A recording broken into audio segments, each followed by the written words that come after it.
Sweet devotion behind iron walls. The first time Officer Maya Chen pressed her palm against the cold steel door of Block C, she told herself it was just another shift. She had told herself that every morning for 3 years, standing in the gray light of Westfield Correctional Facility, pulling her uniform straight and reminding herself of the rules she had memorized long before she ever wore a badge. Keep your distance. Maintain authority. Never let the walls between you and them dissolve, because the moment they do, everything falls apart. She had followed those rules perfectly without a single crack, until the morning they brought in Dani Reyes. Dani arrived on a Tuesday, which Maya would later remember with strange precision, the way people always remember the unremarkable details surrounding something that changes everything.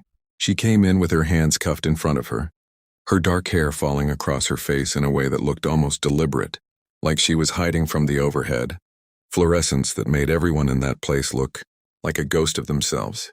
Her file said 28 years old, nonviolent offense, 3-year sentence for fraud charges tied to a case that smelled more complicated than the paperwork let on. Maya read it twice, which she almost never did. She filed that detail away somewhere private and said nothing. The first weeks passed the way they always did. Maya did her rounds, called roll, managed the small daily crises that made up the rhythm of incarceration. Dani was quiet in a way that was different from the quiet of women who were frightened or broken. She was quiet the way a person is quiet when they are thinking constantly, when their mind is somewhere else entirely, working on something invisible. She read paperback novels with cracked spines. She helped the older women in her block find their glasses or remember their medication schedule, and she never once asked Maya for anything. That, more than anything, was what Maya noticed first. In 3 years of working Block C, everyone asked for something. Dani Reyes just looked at her sometimes with those dark, steady eyes and then looked away again.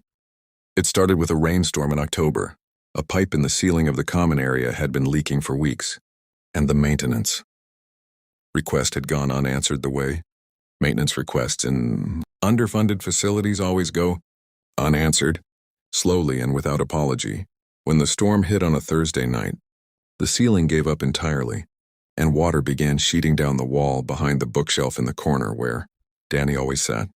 Maya was doing a late walkthrough when she found her, not panicking, not calling out, just quietly moving the books one by one off the lower shelf and stacking them on the table to keep them dry. There were perhaps 40 books in that shelf, and Dani was working through them with calm, careful hands, as though saving them was simply the obvious thing to do. Maya stood in the doorway for a moment longer than she needed to. Then she walked over and started helping without saying a word. They worked in silence for 10 minutes, moving books, pushing the shelf away from the wall, placing a metal waste bin under the worst of the leak. When it was done, Dani looked at her and said something quiet and sincere, and Maya found herself replying with something equally genuine. And for about 30 seconds, they were just two people who had done a small good thing together in a leaking room, and the iron walls of everything between them felt thinner than they ever had before. Maya went home that night and stood in her kitchen for a long time without turning on the lights. She was honest enough with herself to know what was happening, and honest enough to know that nothing in her life had prepared her for it. She had spent her entire adult life building herself into someone dependable, someone rule-bound and careful, someone who kept her personal life so quietly separate from her professional one that sometimes it felt like she had two different hearts beating on alternate days. She was gay in a workplace that tolerated it politely, but never quite accepted it warmly. She was soft in a job that rewarded hardness. She had learned to keep those things hidden so deep inside herself that she sometimes forgot they were there. Dani Reyes apparently had a way of finding things people had hidden. Their conversations grew slowly, the way things grow in cold climates, with enormous patience and against considerable odds. They talked about books first, which felt safe, then about the facility, about the small indignities of the daily schedule, about the way the vending machine in the visitation room always $8 bills, then over weeks and months about bigger things, about family and disappointment, about the gap between who you meant to be and who the world decided you were. Maya learned that Dani had taken the fall for a fraud scheme that had been largely run by a man she had trusted. A man who had made promises he never kept, and that she had done it because she believed at the time that her testimony would be used to reduce her sentence, and it had not been. She had arrived at Westfield carrying a quiet, specific kind of injustice that had not made her bitter so much as it had made her precise. She knew exactly what had happened to her, and she had decided to survive it with her dignity absolutely intact. Maya told her things too. Small things at first, then larger ones. She talked about growing up in a household where love was expressed through criticism, where doing well was never quite enough.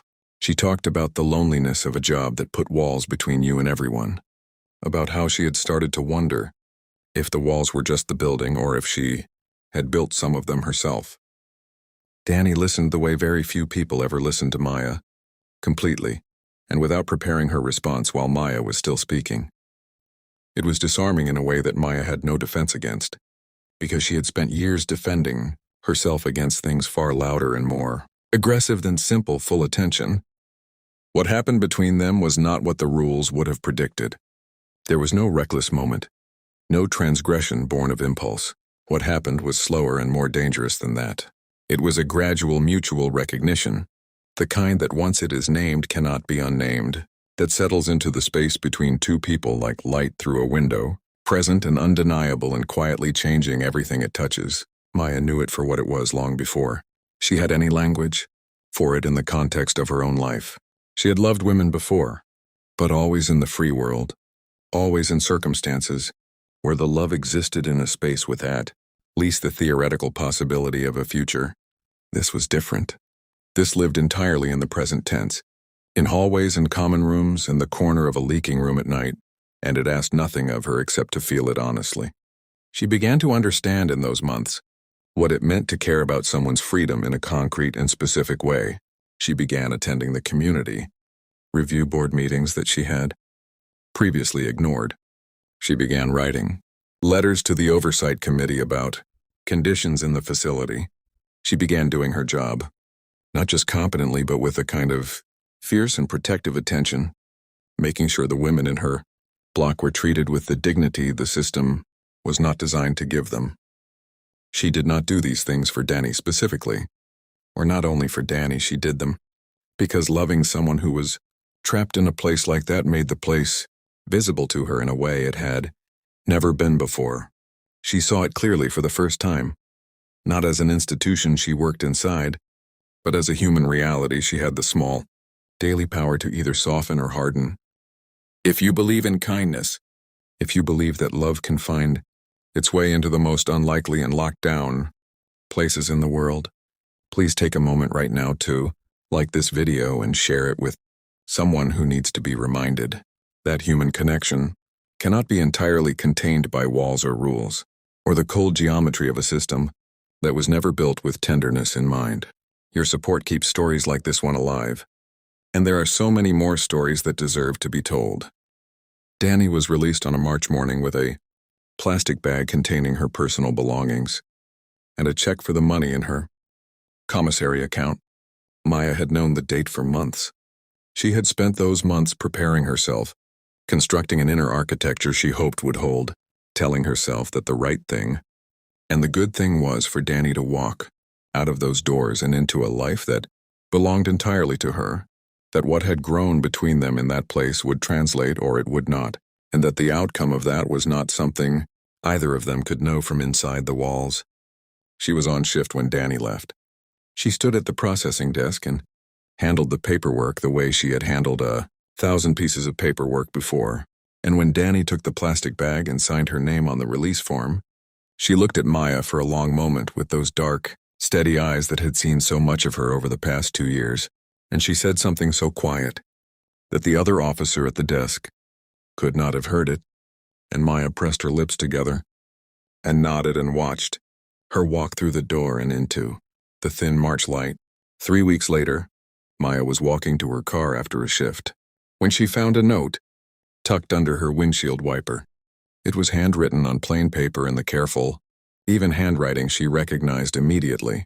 It said that she had found a job, that she had found a small apartment, that she was reading again and sleeping well, and that she wanted Maya to know, outside of those walls and in the free world with no uniforms between them and no rules, governing the distance they were allowed to keep, that what she had felt was real and that she was not asking for anything, except the chance to find out what real looked like with room to breathe in it. At the bottom, there was a phone number. Maya sat in her car for a long time with the note in her hands. Then she took out her phone.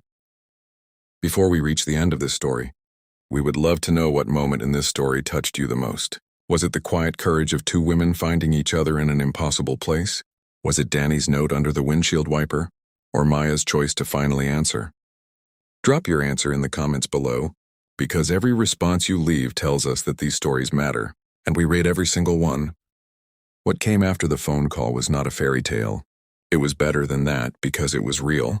It was two women learning each other outside of the only context in which they had ever existed together, discovering that the things that had drawn them together, inside those walls held up in the open air, that the tenderness and the attention and the particular way they had of making each other feel entirely seen did not depend on iron doors or fluorescent lights or the forced intimacy of a place where the usual distances between people had been stripped away.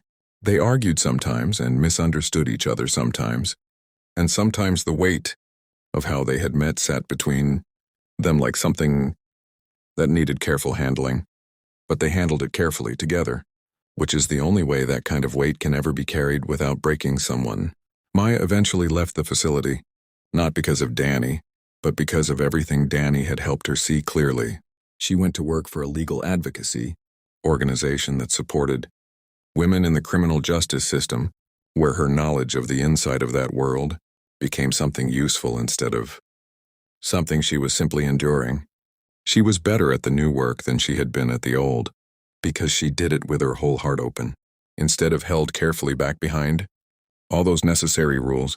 She was also, for the first time in her adult life, genuinely happy in a way that did not feel fragile or provisional, in a way that did not depend on keeping parts of herself hidden. She was happy the way people are, happy when they have found something they did not know they were missing until the exact moment it arrived, in a place they never would have thought to look. Carried in by a woman with her hands cuffed and her dark hair falling across her face like a curtain she was about to pull aside.